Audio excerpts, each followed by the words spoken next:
så er spørgsmålet bare.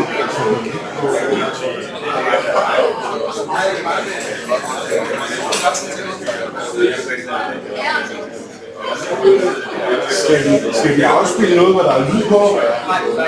Der er ikke lyd på. Fint. For det er nemlig altid det, der driller os lidt. Nå ja, så har vi det samme maskine. Det er jo bare også bare for til at blive over deres højtaler. Det er ikke...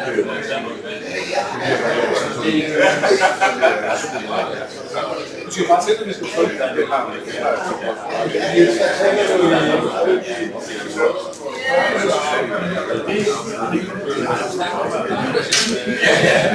jeg kan bruge det ligesom.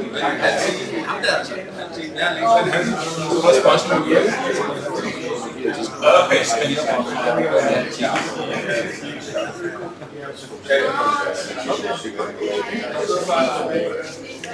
perfekt. Jamen du... Yes!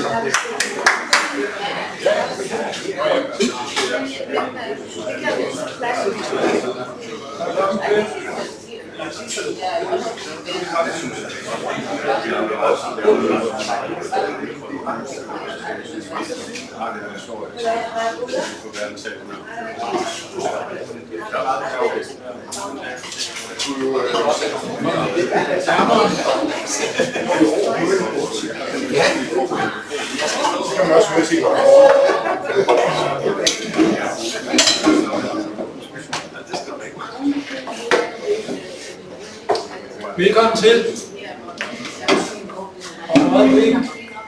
Om øjeblik så vil jeg overlade scenen og ordet til Niels, som vil prøve at dele sine erfaringer og sine holdninger. Fordi den vinkel, vi har taget til dagens emne, er, at grøn energi er mere end bare noget teknologi og nogle smarte kampagner. Det er noget med også at få folk og få community med omkring tingene. Så det tror jeg bliver oplægget på en livlig diskussion. Det er meget spørgende og debatterende mennesker, så forbered dig på det bedste her. Der er en justering i dag af programmet, og det er, at efterfølgende så er der nogle store, fine sandwich til dem, der har lyst. Det har vi haft på beding igennem et stykke tid, at vi gerne ville sørge for, at folk ikke gik skrigende ud herfra, fordi de følte, at der var et stort hul i maven. Og nogen har jo en mave, hvor det hul der blev rigtig stort. Ingen nævnt, ingen glemt. Det er altid rart at have sine venner ved hånden. Nå. De fede venner. Anyway, der er sandwich bagefter, og man kan jo liste op, hvis man også skal have noget at drikke under præsentationen. Men ellers, Niels, ordet er dit. Jo, tak. Og vi er okay på dansk, det er næsten regne ud. Det er, og dus. Det er okay. Ja, først og fremmest tak, fordi jeg får muligheden for at stå her i dag. Jeg har ikke så forfærdelig meget erfaring med Afrika, men det får jeg lige om lidt, kan jeg mærke. Jeg har et langt liv bag mig med udviklingsprojekter og udviklingsarbejde, og det vil jeg gerne dele lidt mere. Jeg så i oplægget, hvor der var blevet skrevet om det i dag, at der også var noget omkring mit liv, og der var noget omkring det her med grøn energi. Men jeg ved ikke, er der en af jer, der gider at trykke på en knap engang?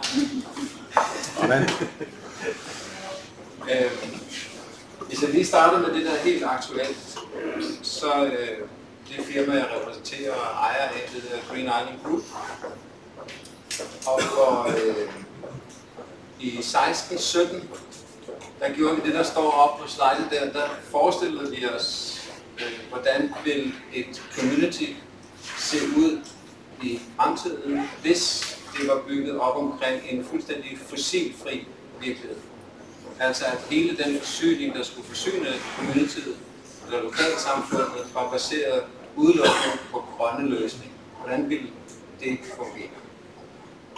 Og en af de ting, der inspirerer mig, er min fortid som community developer i hele verden. Og en af de ting, der specielt har inspireret mig, er, at jeg ser mange steder i det globale syd, at man er gået direkte til mobiltelefoni, i stedet for at grave en masse kort ned i jorden. Og derfor synes jeg jo, at der både er en god forretningsmulighed og et enormt vigtigt opgave for os, at de mennesker, der i dag ikke har ordentlige forsyninger, at de får dem grønne. Så det vi gjorde, mig og min daværende partner, Thomas Nyborg, der var CTO i Pandora og var interesseret i at lave nogle grønne investeringer, det var, at vi sagde, lad os forestille os, at vi havde det stykke jord der på 80 hektar, og så købte vi det så, efter vi havde forestillet os det. Og så gik vi i gang med over de næste 2 år at designe, hvis vi lige skifter. Så gik vi i gang med at sige, okay, men hvis den bydel der skulle bygges helt fossilfri, og der skulle være plads til 2.000 husstande, hvordan ville det så fungere? Og så tager det næste igen. Så det der, det er sådan hovedplanen, hvor man har nogle grønne kiler og nogle nabolag der delt op.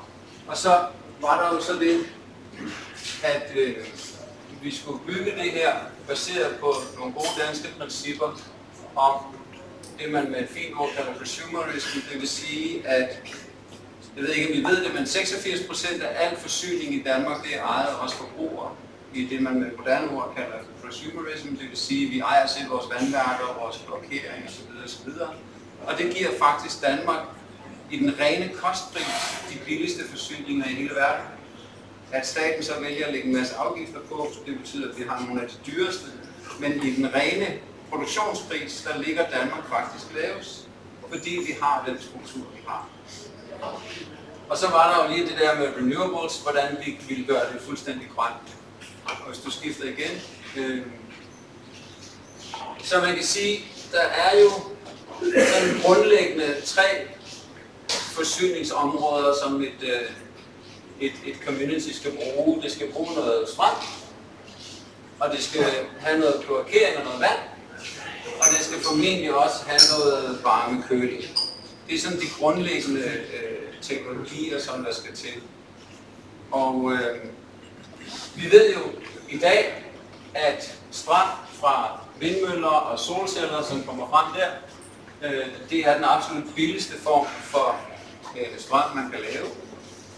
Det vi så også finder ud af, er, at hvis man bygger sådan et biogasanlæg, som vi ser der, som vi nu har gået i gang med at bygge en hel masse af, og man tager alt de affaldsstrømme, der er i sådan et community, det vil sige kloakering, madaffald, græs fra parker osv., og propper det ind i et biogasanlæg, så producerer man 26% af den energi, der skal bruges inden for community. Så hvis vi kigger omkring i Afrika, så vil vi se rigtig mange steder, hvor det her organiske overskud, det bliver hældt i nogle søer, eller det bliver smidt rundt om hjørnet, og det bliver ikke udnyttet. Hvis vi i stedet for udnytter det, så får vi 26% af vores energi, som er i form af gas, som vi kan komprimere og gemme til, når vinden ikke blæser og solen ikke skinner. Og hvis vi så oven i det lægger behovet for, det kan være gas til at varme mad med, det kan være noget varme køling ind i vores huse, og så ligger alle de 3 forsyninger sammen og laver et system, hvor vi faktisk kan give de her huse inden for det lokalsamfund alt, hvad de behøver. Så finder vi ud af, at vi går til det næste slide. Og så kommer vi lige et slide længere, så kommer vi lige tilbage til den her kom til. Det vi finder ud af, det er, at det koster 8% mere at bygge et fuldstændig selvforsynende grønt system til et lokalsamfund af den størrelse 2.000 husstande. Til gengæld vil deres månedlige omkostning til forsyning være 52% billigere, end hvis de tilsluttede sig det offentlige. 52% billigere. Fordi når du først har sat en vindmølle op, så er det jo ret billig strøm, der kommer, det ved vi. Og hvis du tager vindmøllens strøm og putter i en varmepumpe, som giver dig varme eller køling, så får du 1 kW strøm til at blive til 4 eller 5 kWh varme eller køling, det er det varmepumper gør.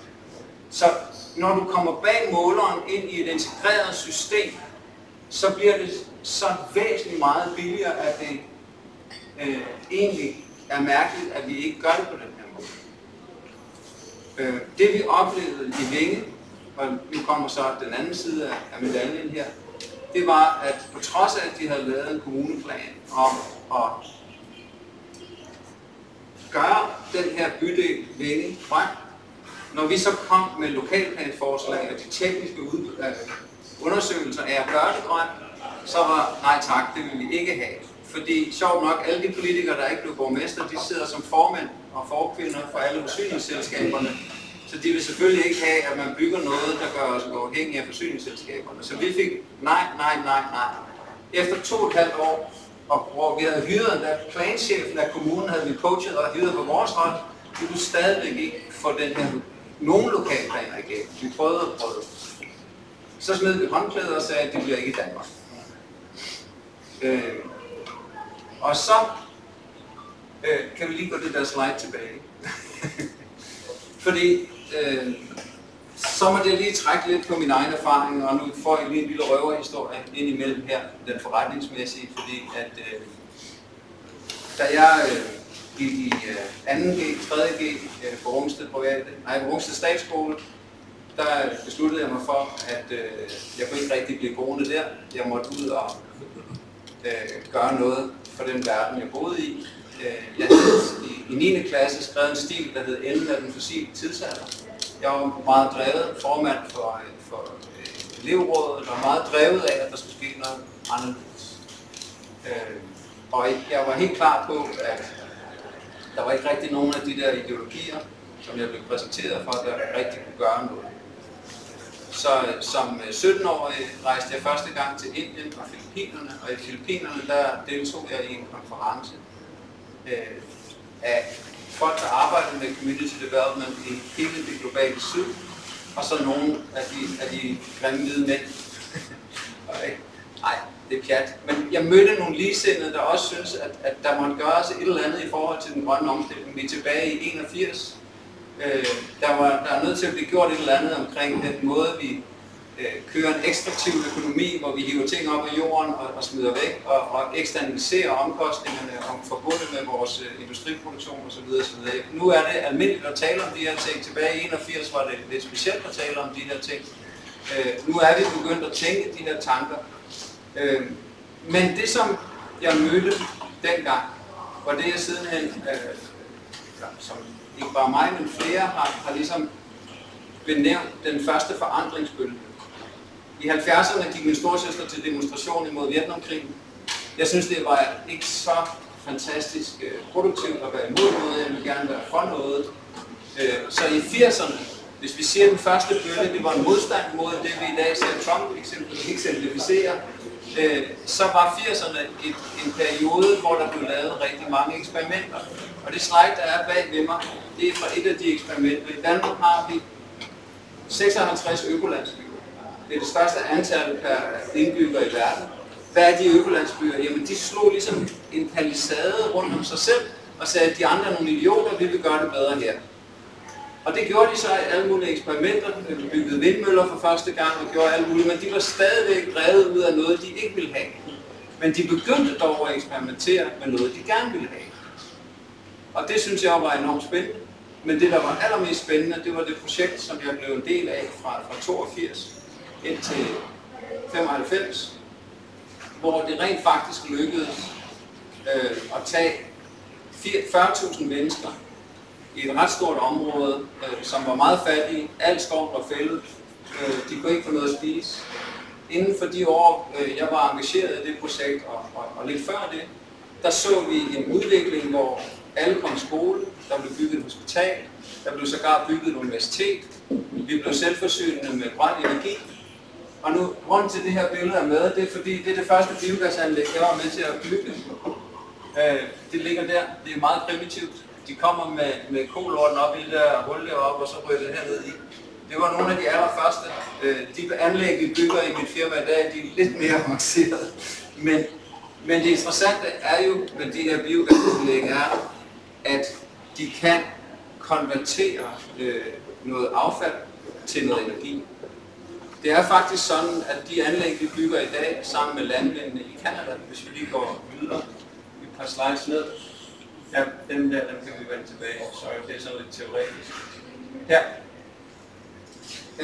De anlæg, vi bygger i dag, det baserer sig på 35 års erfaring i Danmark med at bygge biogasanlæg, hvor man med de helt optimale temperaturer, omrøring, meget, hvad skal man sige, teknologisk avanceret projekt, kan man udvinde nok energi fra det gylde, der kommer fra et landbrug, til at drive landbruget fuldstændig af den energi, der kommer fra det. Eller som jeg nævnte før, et anlæg af den størrelse, I ser her, vil kunne producere 26% af den energi, et lokalsamfund skal bruge. Og det er jo ret interessant, fordi ja, det koster nogle penge at bygge, men til gengæld så står det der i 200 år og kan bruges til at generere den energi, vi skal bruge i lokalsamfundet. Det projekt, der bliver talt om her, er et projekt, hvor at vi har et bryggeri, og vi har en flour mill, hvis affaldsstrømme ville kunne producere nok energi til at drive bryggeriet. Det er en anden måde at gøre det på, men teknologien er den samme. Fordi du har et organisk overskud, og det der sker, når du kører et organisk overskud ind i et biogasanlæg, er, at du konverterer en stor del af det organiske overskud til gas, og dermed så bliver det meget nemmere bagefter at rense det, der kommer ud. Fordi enten er det så rent, at du bruger det direkte som gødning, eller hvis du ikke kan det, jamen så kan du filtrere det og bruge noget af det som gødning og køre resten igennem et pyrolyseanlæg og lave det til biochar, som du kan putte i jorden. Så altså der er det her med en cirkulær måde at tænke på, blev jeg jo inspireret af hen i Indien i det projekt, der var en del af det i 16 år, fordi det betyder, at vi rent faktisk kan skabe et moderne liv, et moderne forsyningsstruktur, uden at tappe på de ressourcer, som er begrænset. Og samtidig, de rensningsanlæg, som i dag har svært ved at rense det organiske overskud, der kommer med vores kloakvand, der bliver det organiske overskud reduceret så voldsomt, at det er en tredjedel af energien, det koster at rense det bagefter. Så der er rigtig meget, de fleste rensningsanlæg i Danmark er nu selvforsynende med energi, fordi de høster den metan, der er i kloakvand. Ja. Og her har jeg lige sådan helt, hvis vi tager det næste slide, så har jeg sådan en helt overordnet, meget high-level business case på at lave et anlæg til det, for eksempel det projekt her, ikke, hvor du har en investering på $12 millioner, og så har du salgen af gassen, eventuelt et salg af de der carbon credits. I kan se, at businessmodellen er ikke afhængig af at sælge carbon creditsene. Og så har du en saving, fordi at det her organiske overskud ellers skulle gå i et rensningsanlæg. Og så kunne man måske også overveje, at man kunne sælge noget af den kompost, der kommer ud af det, fordi fra et bryggeri er det jo ret rent kompost, der kommer ud. Men uanset hvad, så alene ved salget af den energi, der bliver produceret, kan man køre forretningsmodellen hjem. Hvis man tager den energi, der er i gassen, og kører det ind i en generator i stedet for, så kan man bruge strømmen, og man kan bruge varmen, der bliver genereret i den generator, til at give bryggeriet, hvad de skal bruge. Og så har du faktisk en endnu bedre business case, fordi du nu sælger to ting, både varme og el. Så alt andet lige tror vi på, at det er en vej fremad. Vi har bygget nu i Canada et stykke tid. Vi er i gang i Ungarn, og vi vil rigtig gerne i gang i Afrika. Vi har arbejder på at komme i gang i Afrika. Det her projekt er på tegnebrættet i Lesotho. Ja. Jeg skulle til at spørge, siden du nævnte Maluti, om det var i Lesotho. Ja. Er det på tegnebrættet, eller er det... Det er på tegnebrættet, ja, gerne. Der har været noget dialog med de her bryggeriet og flour mill og et byggefirma dernede, for at se, hvor langt vi kan komme. Men det er meget early stage stadigvæk. Alright. Kan vi bladre lidt ud? Den her, den er lidt cheeky, men jeg vil lige touche et helt andet aspekt af det her. Da vi beregnede projektet i Vinge. Der skulle man lave nogle ret avancerede, det der hedder energibalanceberegninger, hvor du fremskriver, hvad er vindstyrken, fordi du har vindmøller, hvad er solindstrålingen, hvad er elforbruget, hvor meget er varmeforbruget, hvad er det temperatur, altså det er mange variabler, du skal have til at fungere i et system, hvor du hele tiden in real time skal prioritere, skal jeg bruge strøm til at producere noget varme til i morgen, skal jeg lægge det i et batteri, altså det er en myretue af beslutninger, der skal træffes in real time. Og det kan man simpelthen ikke hyre nok folk til. Vi fandt ud af igennem vores beregninger, at det, der er nødvendigt, det er 34 real-time, du skal manage hele tiden. For hver af dem har en masse variabler, der beslutter. Altså it needs a brain. Udover det, så skal de her anlæg også finansieres. Og der løber vi ind i en helt anden udfordring, fordi i Danmark er vi rigtig dygtige til at hjælpe med at finansiere eksport af meget store projekter, store havvindmølleparker, meget store biogasanlæg. Men de her mindre anlæg, der baserer sig på den samme teknologi igen og igen, men enkeltstående er det meget små investeringer, det er meget svært at finde investorer til. Altså Copenhagen Infrastructure Partner og Ørsted og sådan noget, de rører ikke noget under 2 milliarder. Og de her projekter, de koster 30 millioner euro stykket for en by, ikke? At bygge. Så det er bare, det er ikke et match. Så det var den næste ting. Og den tredje udfordring, det var så at sige, okay, nu har vi bygget et anlæg. Der findes smart meters, I har den derhjemme, en elmåler, der er smart, altså den kan være connected til en wallet. Vi kender det fra Afrika, rigtig mange elmålere, hvor du betaler med en sms, forudbetaler med en sms. Der er rigtig meget af den her digitalisering. Hvad er det, vi har brug for den til i de her projekter? Jamen det er jo for at sikre, at de gældsinvestorer, der er med til at investere i de her projekter, de også får deres penge tilbage. Og der ikke sidder nogle sugerør nede i systemerne, men rent faktisk kan lave det, man på engelsk kalder irrefutable payment rails. Altså at du får kun strøm, hvis der er forudbetalt på din wallet. Og i det øjeblik, der ikke er penge på din wallet, så lukker din måler. Det er jo nogle af de systemer, vi skal have til at virke. Og det har jeg så vi arbejdet med i de sidste 4 år. Og det vil jeg gerne lige fortælle lidt om, fordi jeg synes, at det er så vigtigt. Skal vi bladre igen?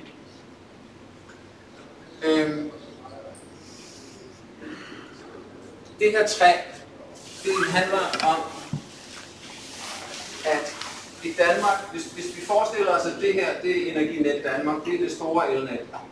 De her sidegrene, det er vores distributionsnetværk, dem der distribuerer strøm rundt omkring. Og bladene derude, det er vores communities. I øjeblikket betaler Energinet Danmark, som er den danske stat, flere penge for at slukke for vindmøller, end de betaler til tilskud af vindmøller.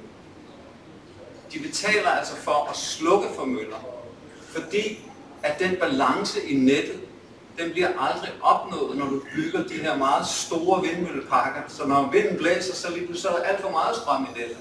Og når vinden ikke blæser, så skal vi til at tænde for alt muligt i en fart. Så det, der er pointen med mit træ her, er at sige, at vi er nødt til at tænke i balancer hele tiden. Vi er nødt til at tænke fremtidens forsyning, ikke som en lille ø, som en økolandsbyer, der var imod alle de andre. Vi er nødt til at tænke det her, man kalder micro on macro. Det vil sige, at man har så stor selvforsyning som muligt i hver community, men hver community er forbundet med hinanden, så de kan låne af hinanden, og dermed skabe balance i det store net. Det er simpelthen sådan, at der er nogle rigtig dygtige folk her i Danmark, der på store datamodeller har beregnet, at det kommer til at koste 2 milliarder at udbygge det danske elnet til at tage den her meget forøgede strømforbrug, mens elselskaberne siger, at det kommer til at koste 25 milliarder. Men det er forskellen imellem at gøre det smart og gøre det usmart. Og derfor, når man snakker om udrulningen af grøn omstilling, så er den her holistiske eller integrerede måde at tænke på, det er derfor, jeg lige bringer den op her, at den er simpelthen nødvendig. For ellers så lykkes det ikke for os, så bliver det alt for dyrt. Hvis du går til den næste. Så, da jeg i 1992 sad i Khabarovsk i Rusland, hyret af guvernøren af det fjernøstlige Rusland, for at hjælpe ham med at lave en økonomisk udviklingsplan, som kunne gøre ham uafhængig af Moskva. Det var lige der, inden Putin kom til.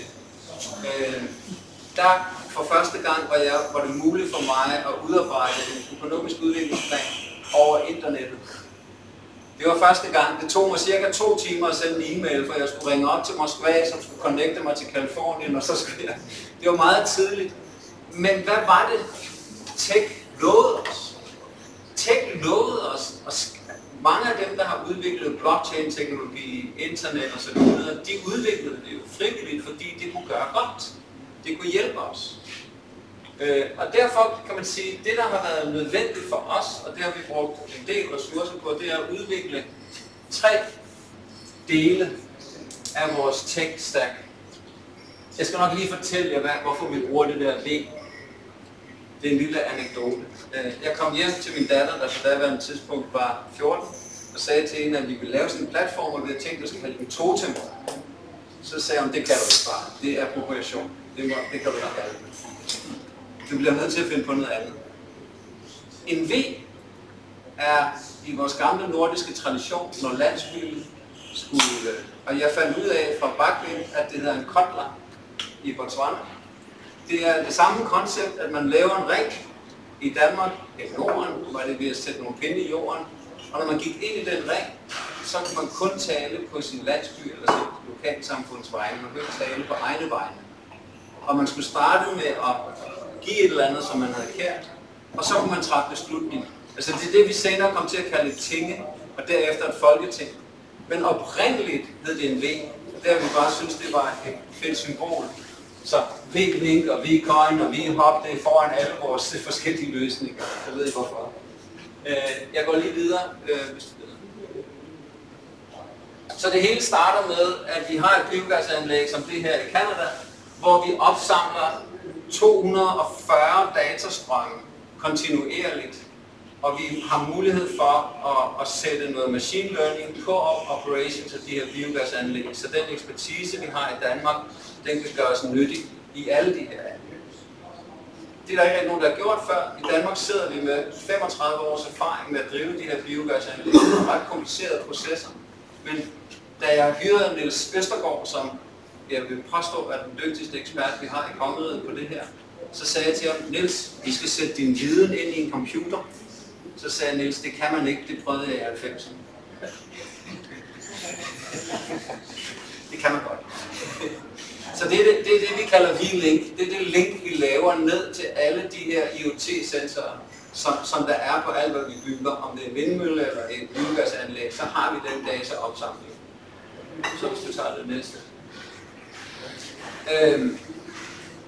Det her, det er næsten for kompliceret til mig at forklare, men det går ud på, det er, at vi i det her er nødt til at have et finansielt ryggrad i det. Når vi producerer biogas, hvem har givet noget hylde til det, hvem skal betale, hvordan identificerer vi de mennesker, der skal tage imod det.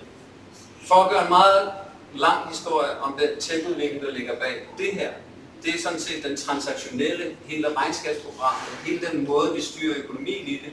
Der er heldigvis partneret op med et dansk selskab, der hedder Particia, som netop blev stiftet af en professor fra Aarhus Universitet, som ønskede at gøre god brug af blockchain-teknologi.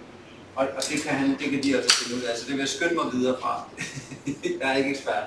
Men det andet, som vi har arbejdet med, hvis vi lige går videre, eller det tredje, det er så den transaktionsmodel.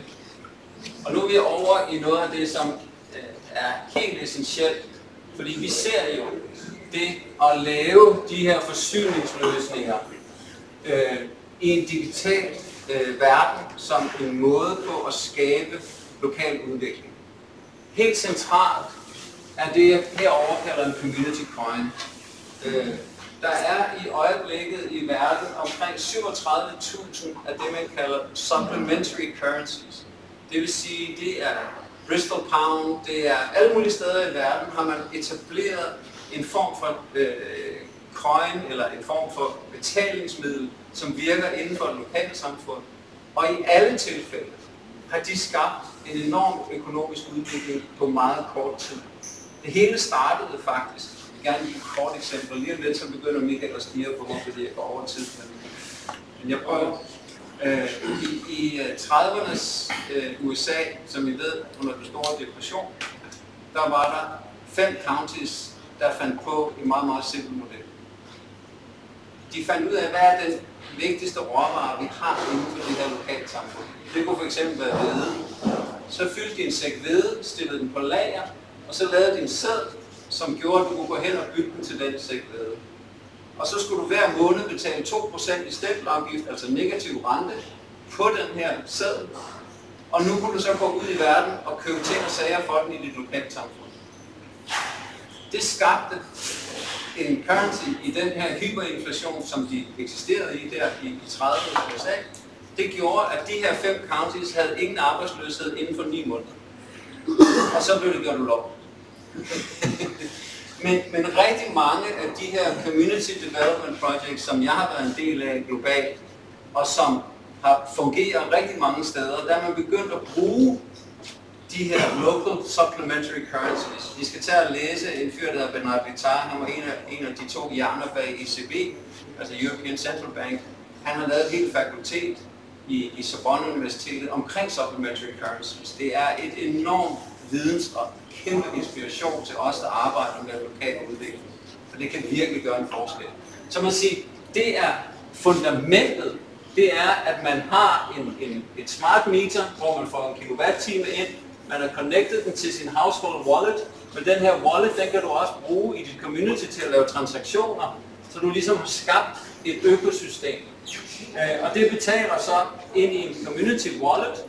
Altså, der er nogle smart contracts, der betyder, at hver gang der bliver betalt for en kilowatt-time, så går en fraktion af det op til en community wallet, som betaler for operations og nogle savings til communityet. Og det har du så en exchange op i, ja, det bliver meget langt det her, men herover har du så finansieringsmodellen, som baserer sig på en grøn bond issue, som er det, som jeg ikke har for meget forstand på, men som virker. Men hele pointen med det her er at bruge det at få en forsyning som en motor for at skabe sund lokal udvikling. Det er hele missionen for Green Island Group. Jeg har arbejdet med community development nu i 46 år, 47 år. Og det her, det er første gang, at det ligesom er kommet i nærheden af at lave nogle systemer, der kan gøre det nemmere at få de her ting til at virke. Det er min klare overbevisning, at hvis vi skal lykkes med den grønne omstilling, og vi skal lykkes med at skabe et mere retfærdigt globalt handel, hvor at hvert lokalsamfund tilfører så meget værdi som muligt, inden de eksporterer. I stedet for at eksportere råvarer, så tilfører de værdi, sådan at vi får skabt et mere balanceret og mere retfærdigt globalt handelssystem.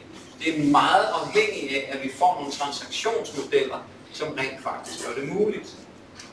Og det her, det er ikke politik, det er simpelthen infrastruktur. Det er både infrastruktur, og der er ikke en CBS-professor, eller næsten lige meget, hvem man taler med, så er man enige om, at hvis man gør infrastruktur, altså strøm, kloak, vand, til et profitcenter, så hæmmer man den sunde økonomiske udvikling i et samfund.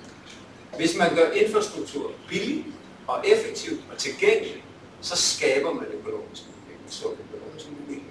Det er sådan en helt fundamental økonomisk basislogik.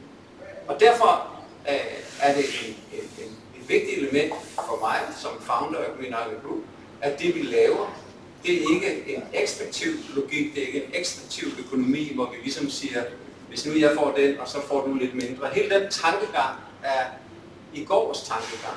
Fremtidens tankegang er forretninger, det man kalder shared value creation, hvor man hele tiden siger, hvorfor ikke forsøge at lave noget, hvor vi alle sammen benefitter fra det. Og jeg har nu mødt rigtig mange dygtige forretningsfolk, og mange andre folk i Danmark selvfølgelig, men jeg har en klar overbevisning om, at vi i Danmark har en unik social samhørighed og en social ansvarlighed, der gør, at den slags forretninger falder os mere naturligt end så mange andre steder.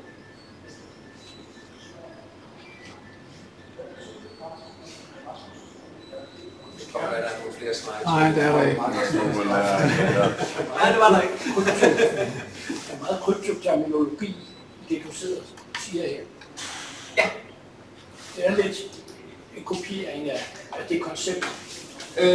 Nu skal vi lige være enige om, hvad vi taler om, fordi kryptovalutaer er i dag blevet et spekulativt område, rent spekulativt. Hvis du siger bitcoin, så snakker du jo om spekulation.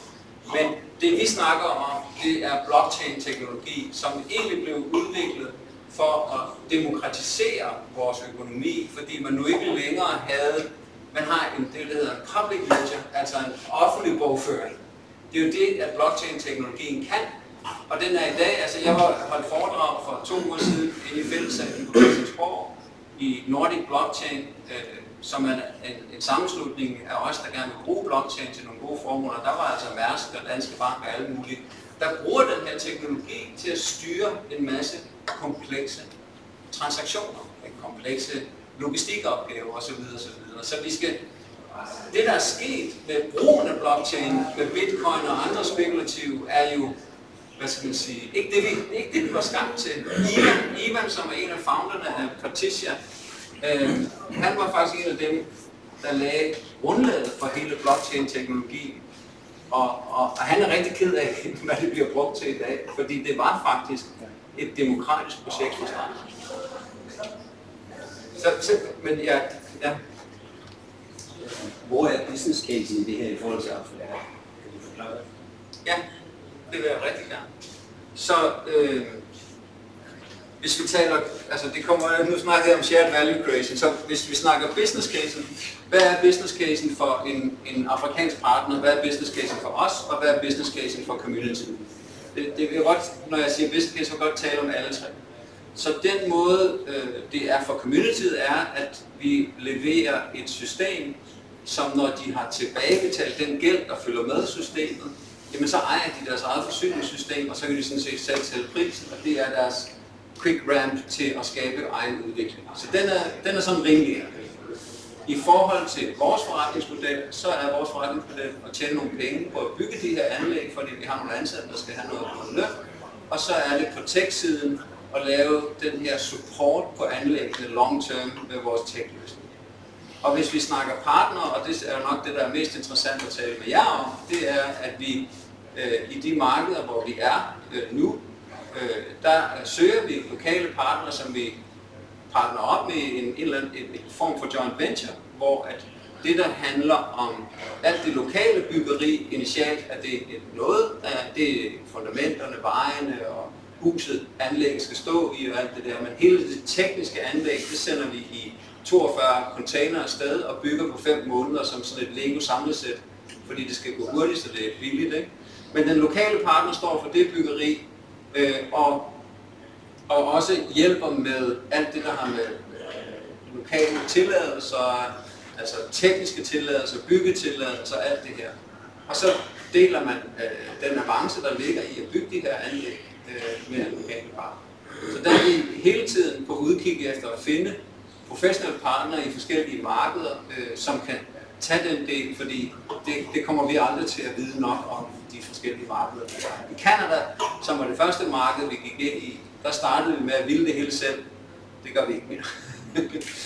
Det tog alt for lang tid at få tilladelse og alt muligt andet. Så derfor så kører vi nu med en model. I Ungarn for eksempel har vi lavet et 50-50 partnerskab med en lokal fond, der hedder Blue Planet, og en lokal entreprenør, der bygger det lokale.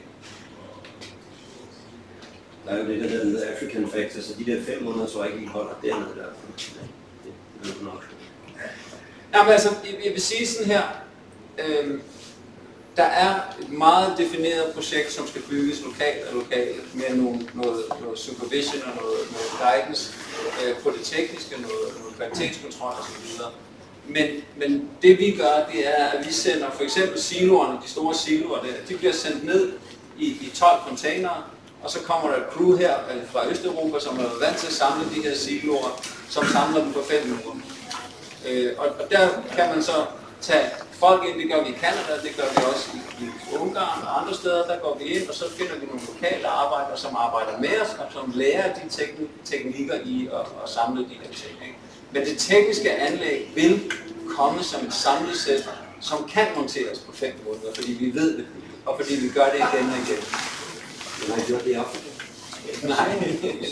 Jeg ved ikke, om du gør det 5 måneder. Nej, det ved jeg ikke. Jeg siger ikke, at jeg kunne godt tænke mig, at vi skilte det der kulturdiskussion væk i andre praktiske, fordi der er så mange praktiske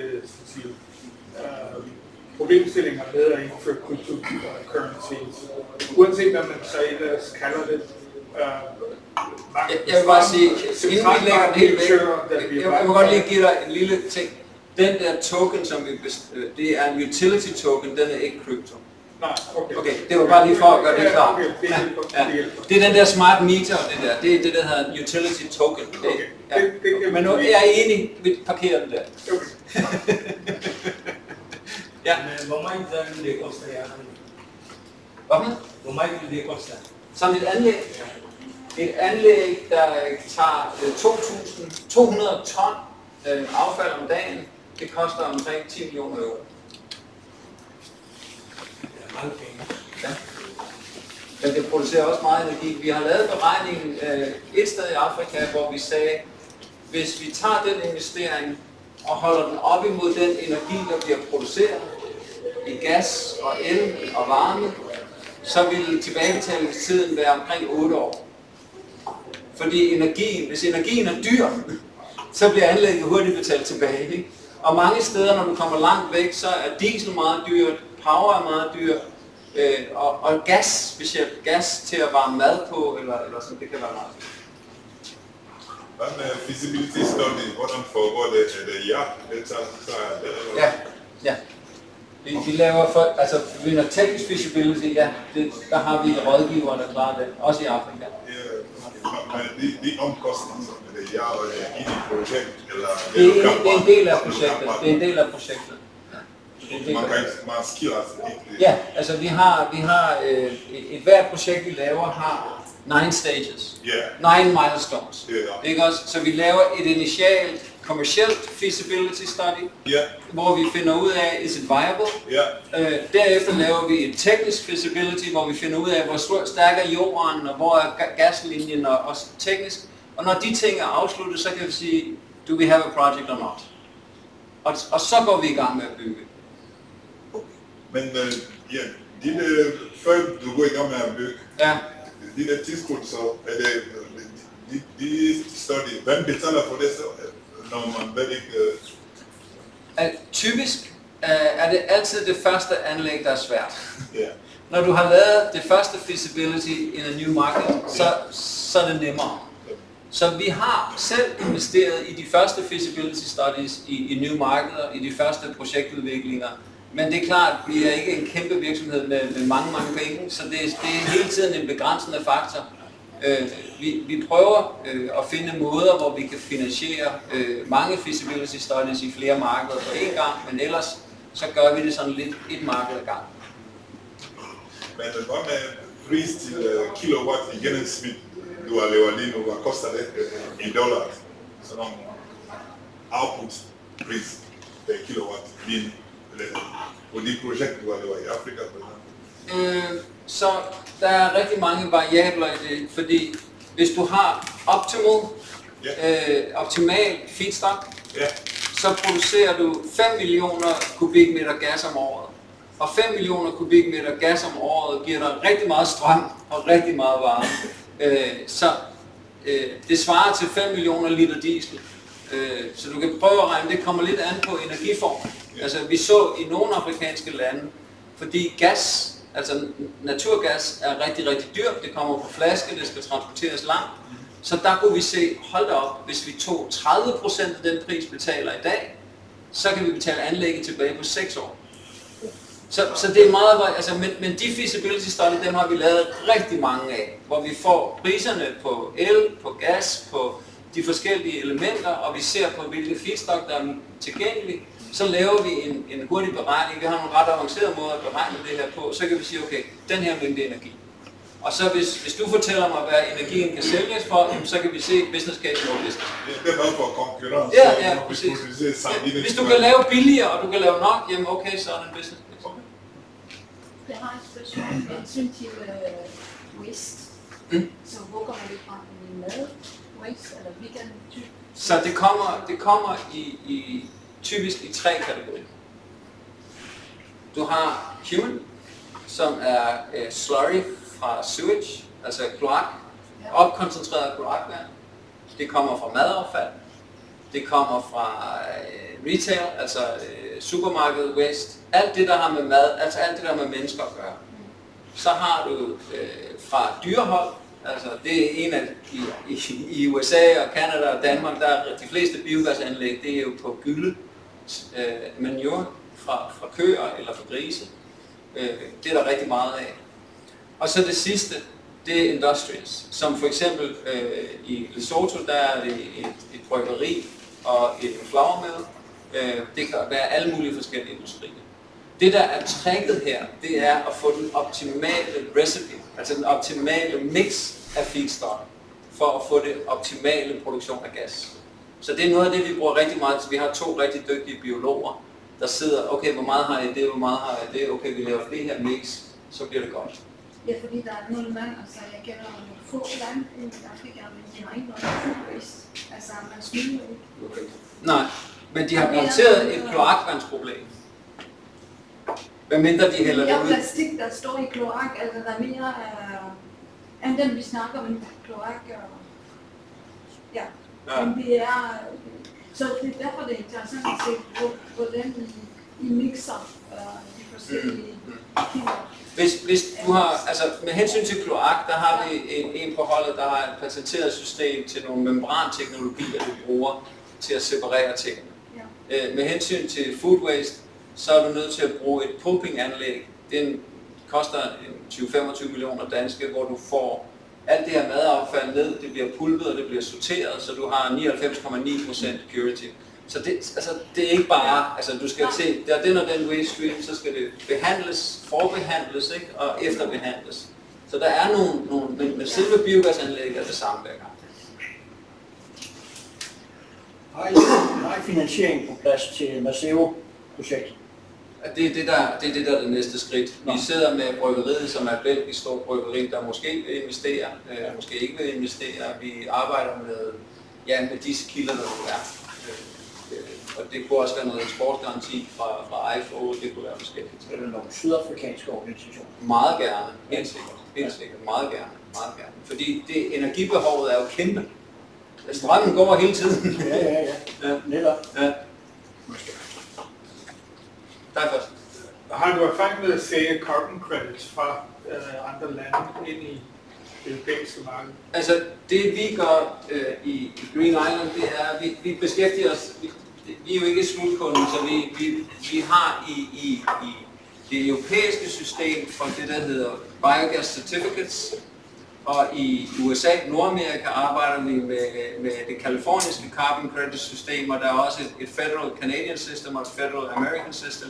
Og det vi gør, det er, at vi supporterer rapportering, fordi vi har IoT, vi har data på alle, hvor samlede man det op hen, hvor kørte man hen, hvor varmt var det, alle de der data, dem laver vi et rapporteringsrum til dem, der skal sælge de her. Men vi har ingen erfaring med de der frivillige carbon credits. Der har vi et muligt samarbejde i det sydlige Afrika med nogen, eller andre steder med nogen, der er gode til det. Men det er ikke noget, vi beskæftiger os med. Okay. To spørgsmål. Waste pulverisering eller skat, som koster de der 25 millioner. Er det med i jeres budgettering, eller er det en ting, der kommer som udviser oveni? Ja, det vil typisk være en ting, som er nødvendig til at putte oveni, hvis du har food waste. Ja. Men hvis du har gylde fra køer, så skal du ikke bruge det. Okay. Det er kun, hvis det er kun, altså du ved derhjemme, du putter det i en plastikpose, du smider det ud, så får du det ned i den her maskine, og så kommer plastikken ud der, og metal ud der, og glas ud der, og så kommer der sådan en dejlig brun væske, der stinker, som putter ind i biogasanlæg. Og det er faktisk i Danmark sådan, at det her food waste pulp, det er betaler biogasanlæggene helt op imod 250 til 300 kroner per ton for at få, for der kommer så meget gas ud af det. Så igen, mange steder i verden ser vi, at det koster penge at komme af med det her affald. Lidt pludselig bliver det en ressource. Så der er nogle ting der er virkelig, det er også derfor, at biogas er et interessant område, fordi det tager og løser to problemer. Det løser et affaldsproblem, og det løser et energiproblem. Og hvor mange anlæg er der op and running, fuldt funktionelle, som kører, og hvor er det med, hvordan går det med tilbagebetaling? De skal... Vi er stadigvæk early stage, vi er stadigvæk en startup virksomhed. Okay. Altså det anlæg, vi har i Canada, som har produceret nu i snart et år, er jo baseret på, at der er bygget 280 lignende anlæg i Danmark. Så vi er nye, og det vi så gjorde, fordi vi var nye, det var, at vi sagde, hvem er de bedste eksperter, hvem er de bedste leverandører, lad os lave en forening og gøre det her til en eksportsucces. Og det er det, vi har gjort, og de anlæg, vi bygger i Canada, jamen, det går godt. Er de solgt til community derovre? De er solgt til farming community, okay. Ja, til dairy farmers. Vi arbejder sammen med, det er jo derfor, vi landede i Canada, det er jo fordi Dairy Farmers of Canada, de som forening er en meget stærk forening. Og derfor så var det nemt, i stedet for at vi skulle ud og banke på hos 300 lande, så sagde vi snakker med foreningen. Og det er jo den måde, vi kom ind. Så vi skal bygge, altså vi har ordre på 310 anlæg i Canada, og det kommer til at tage 10-15 år. Men er der nogle af dem, der er færdige og står? Ja, der står snore, og vi har et, der står snore, vi har 4, der snore inden i år er gået mere. Så vi skalerer, vi næste år skal vi bygge 20. Og også baseret på dairy farming? Ja. Community-involvering. Nu har det her været sådan relativt teknisk, tror jeg, for mange af os. Ja. Hvordan får du fat i sådan den bredere community, både pre-sale og når det så er i gang? Altså, man kan sige... Er der nogle pixibøger, som... Ja, altså, det vil sige, nu nævnte jeg kort det her om transaktionsmodellen, ikke? I forhold til vores hold, så har vi et rigtig godt hold i USA, der har arbejdet i mange år med community development. Og vi er faktisk en delegation i Colombia lige nu, hvor at der er 24 kommuner, der vil bruge det her setup til at skabe en ny udvikling. Ikke der er noget andet udvikling, de skal til at holde op med, og noget nyt, de skal i gang med. Og det er sammen med nogle EU-midler, og så med vores, vi har, hver min erfaring har jeg et ret godt netværk globalt i forhold til at lave community development. Så det vil jeg rigtig gerne holde et langt foredrag om, hvordan man gør, fordi det er det, der er hjertet af det hele. Hvordan du engager, hvordan du hjælper et community med at scope, hvad deres ressourcer er, få deres øjne op for, hvilke muligheder de i virkeligheden har, hjælpe dem med at få finansiering til deres... Det er jo nogle af de der elementer, der skal til for at skabe den der positive... Min oplevelse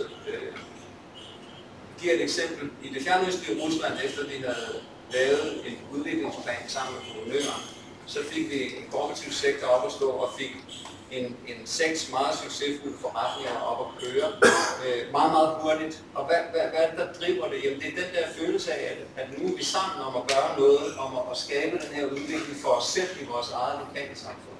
Så det er, når du først får den energi release, så går det virkelig stærkt. Men så skete der jo det, at der en dag kom nogle fine jakkesæt, der satte sig på kontorerne, selv fra Moskva og sagde, 1000 tak, nu må I godt gå. Nej, de havde købt det, de tog det bare og cancelede mit visa, og så det må sådan noget. Vi snakker så meget i dag om urbanisering, og vi bliver nødt til at lave vores samfund om her, fordi vi kan ikke fortsætte med den struktur. Det vil sige, at vi har i hvert fald i Danmark en helvedes masse systemer, der fungerer, så vi får noget el og vand og varme og det. Ser du det her som en mulighed for, at når nu vores anlæg, som vi alle sammen er forholdsvis gamle efterhånden, de skal jo skiftes ud, at så skal det her være alternativ? Kunne det her være alternativ? Ikke så meget til urbanisering, vi kan nok ikke gøre så meget ved København, men vi kunne måske gøre noget, jeg bor på Lolland, hvor vi simpelthen skilter os fra resten af systemerne og kørte vores eget forhold, hvilket diskuteres meget omkring, vi skal have 3 solcellemarker fyldt op og sådan noget af den stil. Og det er der relativt på vej til at blive stor debat om. Og hvis det her det kunne erstatte Det vi har sindssygt mange grise med. Du får mig helt op på køben. Så vil det jo gøre, at vi slipper for det. Så kan vi jo gå en helt anden vej og sige, jamen vi gør os uafhængige. Yes. Vi kører den her skide øl, og der er 40.000 indbyggere og 7, jeg ved ikke hvor mange byer, der er mange landsbyer.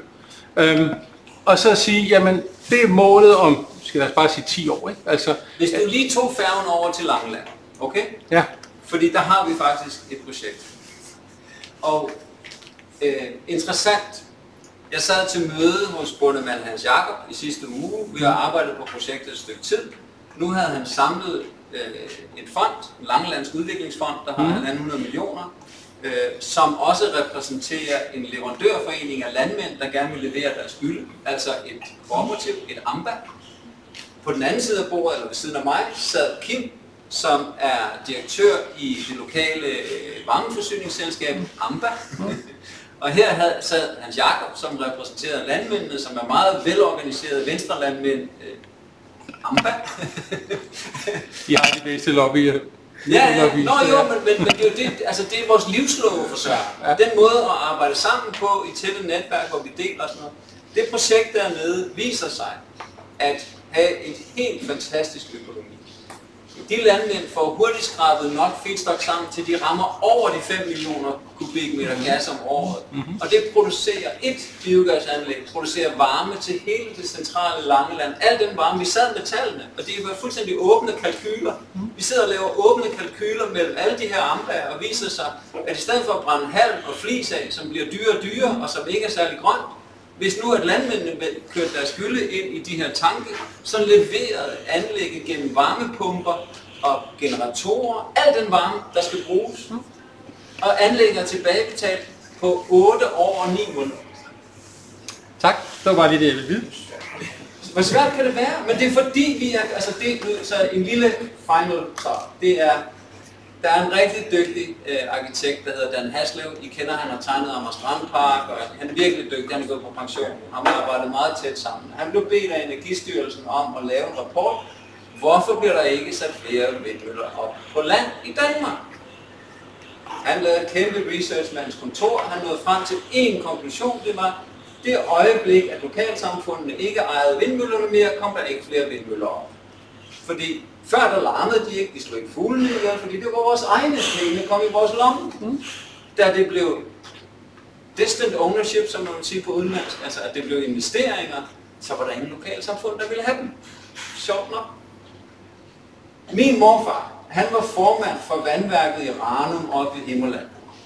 Og kvalifikationerne for at være i bestyrelsen, det var, at man kunne spille bedst. Det er det, Danmark har gjort af. Det er, at vi kan det her med at arbejde sammen og løse nogle fælles problemer. Så altså det, der skete i biogas, er fuldstændig vanvittigt. De landmænd på Langeland, de er så trætte. Hvorfor? Fordi de var med til, alle de fynske landmænd var med til at lave det, der hedder Nature Energy. Det var dem, der byggede det op. Det var dem, der lavede de første anlæg. Det var dem, der kom med deres affald. Og hvem ejer deres klimareduktioner i dag? Det gør Shell. Fordi Shell købte Nature Energy for 12 milliarder. Og hvem skal betale de 12 milliarder, tror jeg? Hvem skal betale den dyre fjernvarme? Hvem skal betale? Den der måde at tænke på og ikke have forsyningen på egne hænder og sikre vores forsyning frem i tid, fordi vi selv har den. Der var en, der hed, jeg kan ikke huske, var det Lykke-Per eller sådan noget, for en 130-40 år siden, der snakkede om, at det var vigtigt, at Danmark skulle blive selvforsynende med egen energi. Det tager lang tid åbenbart for os at fatte det, og nu er vi begyndt at køre væk. Ja, vi er lidt langsomme. Vi er lidt langsomme. Nå, inden du planlægger din tur til Lolland, så kunne jeg godt tænke på, hvis du lige gav os 1, 2, 3, bare på sådan bullet points, hvad fanden kan vi gøre i Afrika? Må jeg stille et enkelt hurtigt spørgsmål? Ja. Hvad med distributionen ud til de enkelte husstande? Eller opsamling? Er det distributionen eller? Ja, distributionen af biogas ud til de enkelte husstande. Vi er nødt til at bygge det grid sammen. Ja. Det koster jo også en masse penge. Ja, altså for en by med omkring 20.000 sjæle, samlet projekt 30 millioner euro, inklusiv distribution. Nå, tilbage til Afrika.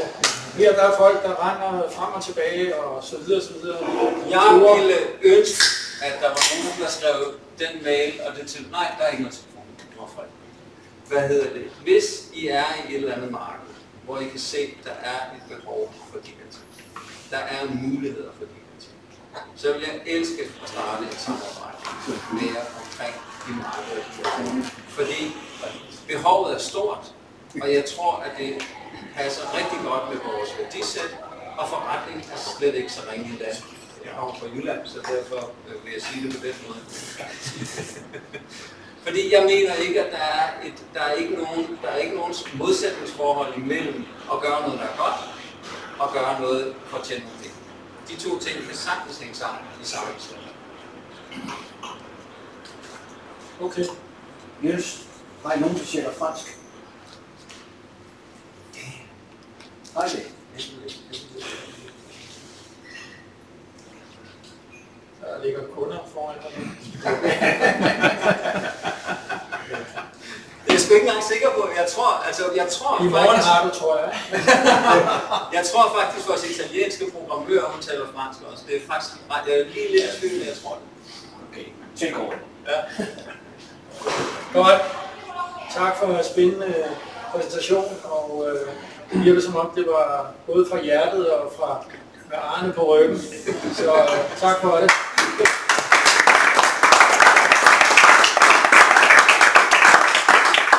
Tak til jer, der har nogle sandwich bagefter, og så kan man jo spise og vikle lidt rundt i den næste halv time, 3 kvarter, hvis I nu har lyst til. Så tak godt. Tak. Det står over sådan